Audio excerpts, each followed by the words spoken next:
Salut à tous les amis, c'est Thais. Aujourd'hui on va continuer cette semaine pronostic complètement pourri. Aujourd'hui encore aucun match de foot. Enfin si, il y en a un match portugais de 2ème division. Real Massama qui va recevoir Nacional Madère.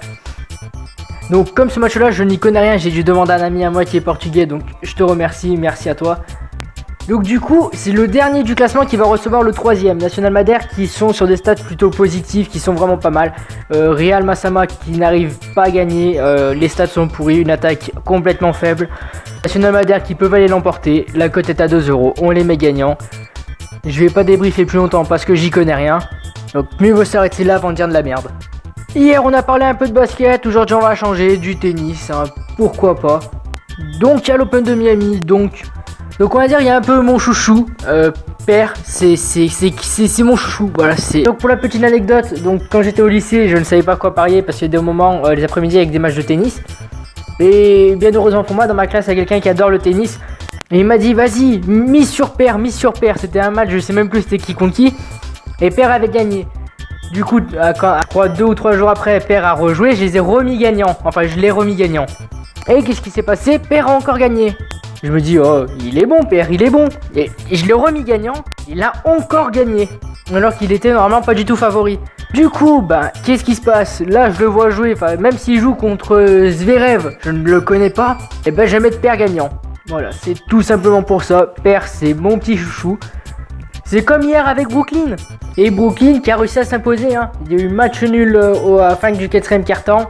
Donc après je sais même pas comment ça s'appelle après le 4ème quart-temps, là le petit temps additionnel qui est en plus, là le bout de période qui est en plus. Le Brooklyn a réussi à s'imposer 118-115. Voilà, je vous l'ai dit, Brooklyn les gars, c'est mon équipe de cœur, pourquoi ils vont pas les gagner? Donc on va passer sur un autre match de tennis. Donc ce nom là je me souviens que mon pote il m'en avait déjà parlé quand je faisais des paris sur Betclic. Il me disait ouais tout Bagdadis, pardon, il me disait Bagdatis il va gagner, il est sur des bonnes stats. Donc là il joue face à Donaldson. Bagdatis gagnant hein. L'autre je le connais pas. Bagdatis il m'a juste dit que c'était voilà, s'il était sur des bonnes stats.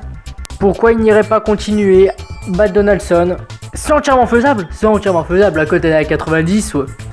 Oh, on va pas cracher dessus hein. La cote de paire est à 1,70€.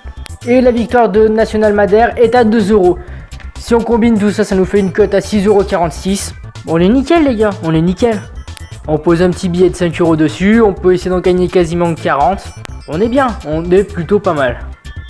Du coup comme d'habitude, le snap en description. J'ai aussi ouvert mon Twitter. Donc voilà, sois le premier à me suivre sur Twitter, ça ferait extrêmement plaisir. Parce que je t'avoue que être tout seul sur Twitter, c'est un petit peu la merde. Voilà, et n'hésite pas, sur Snap, tu peux me parler à n'importe quelle heure, tu peux me dire tout et n'importe quoi, que ce soit par rapport au foot ou par rapport à autre chose. T'as le droit, juste évite les nudes parce que j'ai pas envie d'être choqué. Bon allez, moi je vous laisse, à tout le monde.